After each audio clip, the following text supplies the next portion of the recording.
দর্শক ভূমিকে দীর্ঘায়িত করি না, শুরুতেই অনুরোধ করব আমাদের আলোচনা ভালো লাগলে চ্যানেল সাবস্ক্রাইব করে আমাদের সাথে যুক্ত থাকতে পারেন। আর যে আলোচনা আপনি যে কথাটা বললেন, হ্যাঁ আমাদের কান্ট্রি ফার্স্ট, আমাদের দেশ সবার আগে, কিন্তু এখন দেখি আল্লাহ না, দেশ তো দূরের কথা, আল্লাহ না, আমেরিকা আগে। এখন কিন্তু মিছিল নেই বাংলাদেশে। আজকে এই চুক্তি যদি শেখ হাসিনা আমেরিকার সাথে করতো, বাংলাদেশের সবার আগে ওই যে মানে হাতে গোনা কয়টা চিঙ্কুবাম আছে না, এদের অত্যাচারে আওয়ামী লীগ পাগল হয়ে যেত। এই চিঙ্কুবাম যে কয়টা আছে হাতে গোনা যায় সারা দেশে, বুঝতে পারছেন? এই এদের অত্যাচারে সরকার অস্থির হয়ে যেত। কিন্তু এই বদমাইশ গুলো সারা জীবন মার্কিন সাম্রাজ্যবাদ বিরোধীতে কথা বলে, এখন দেখি তারাই মার্কিন সাম্রাজ্যবাদের আসল এজেন্ট। এই মৌলবীরা সারা জীবন স্লোগান দিল, রুশ ভারত মার্কিন ফুরিয়ে গেছে তোদের দিন। এই বাংলাদেশে আমেরিকার বিরুদ্ধে সবচেয়ে বড় মিছিল হয়েছিল আফগানিস্তান যুদ্ধের সময়, আপনার মনে থাকার কথা। কোথায় এখন সেই বিরোধিতা? আমি বলছি না যে বিরোধিতা করতে হবে, কিন্তু আমাদের দেশের যারা আছে, আমরা যে কোনো দেশের সাথে চুক্তি করব যদি আমাদের স্বার্থ, আমাদের দেশের সার্বভৌমত্ব রক্ষা হয়, আমাদের দেশের স্বার্থ এবং সার্বভৌমত্ব ঠিক রেখে আপনি যে কোনো দেশের সাথে চুক্তি করতে পারেন, কোনো সমস্যা নাই, কোনো সমস্যা নাই।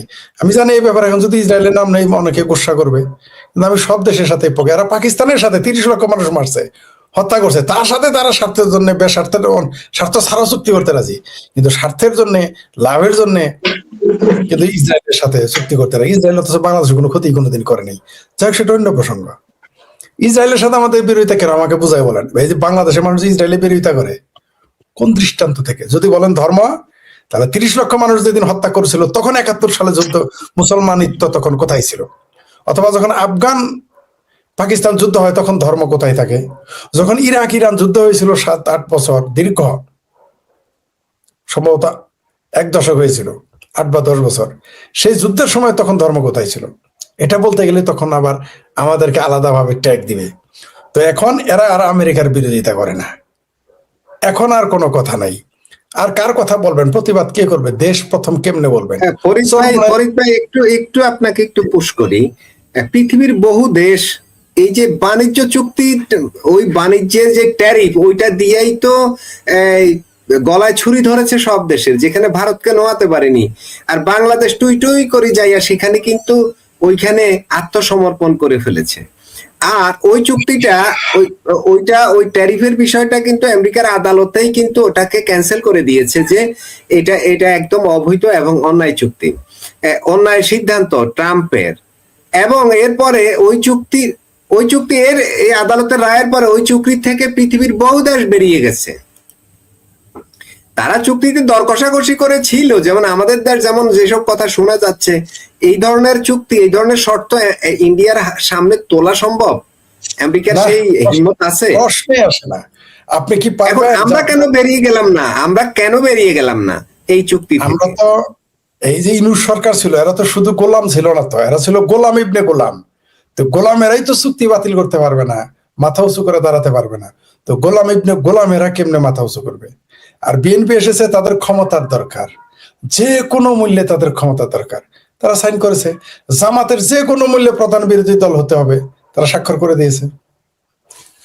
একজন সরকারি দল সরকার প্রধান হওয়ার জন্য, আরেকজন বিরোধী দল প্রধান হওয়ার জন্য আমেরিকার কাছে। কেউ বলছে, ফরিদ ভাই, কেউ বলছে শুধু আওয়ামী লীগকে যেন ভোটে অংশগ্রহণ করার সুযোগ দিতে না হয়, ওদেরকে যেন দূরেই রাখা যায়, শুধু এই শর্তটাকেই মেনে নিয়ে তারা এই কাজগুলো করছে, এমন কথাও কেউ বলছে। আমি জানি না এর সত্যতা কতখানি। হতে পারে, অস্বাভাবিক কিছু না, কারণ চুক্তিতে কি আছে আমরা জানি না।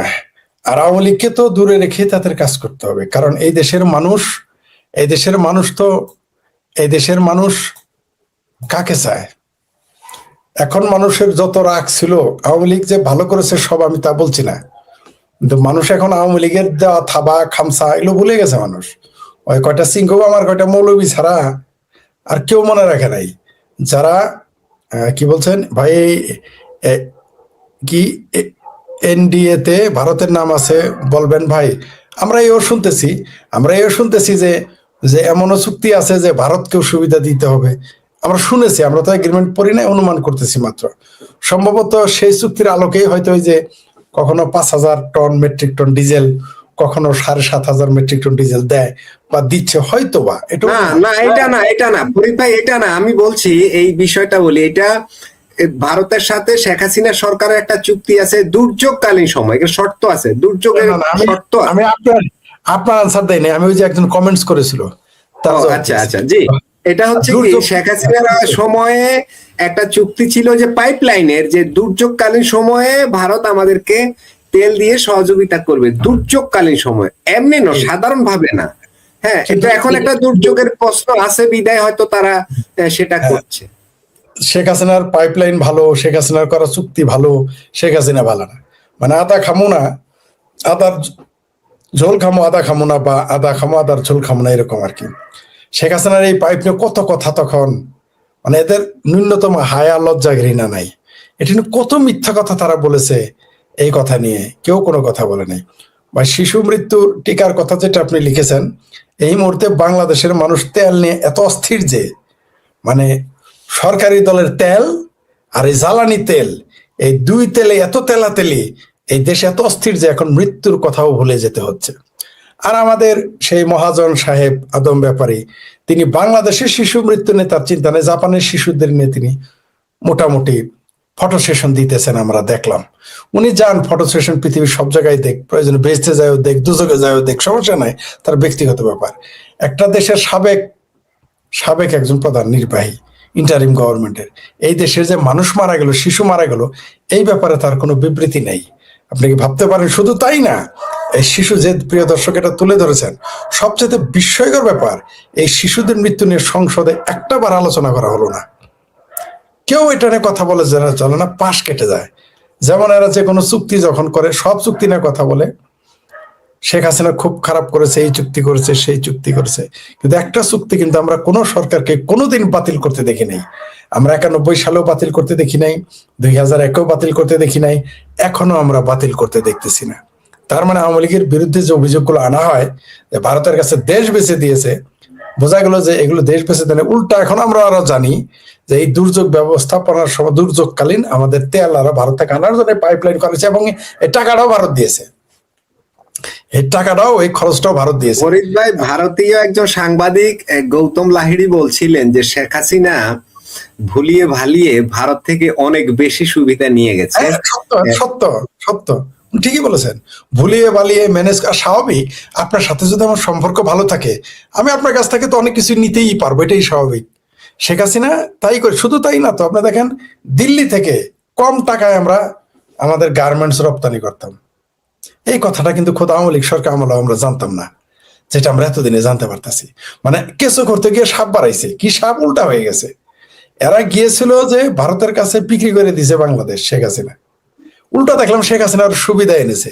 অর্থাৎ যে শেখ হাসিনাকে তারা ফ্যাসিস্ট বলতেছে, এখন তো কেউ কেউ বলতেছে শেখ হাসিনা আর্টিস্ট, সে ভিশনারি। তার প্রমাণ আমরা দেখতে পাচ্ছি। শেখ হাসিনাকে যারা গালি দিত, এখন তারা বলুক ওই পাইপলাইন তারা ব্যবহার করবে না। দিল্লিতে যে এতদিন যারা বললো দিল্লির কাছে দেশ বেঁচে দিছে, আমরা দেখলাম দিল্লিতে উল্টো কম টাকায় কম খরচে তারা আমাদের দেশে গার্মেন্টস রপ্তানি করতো।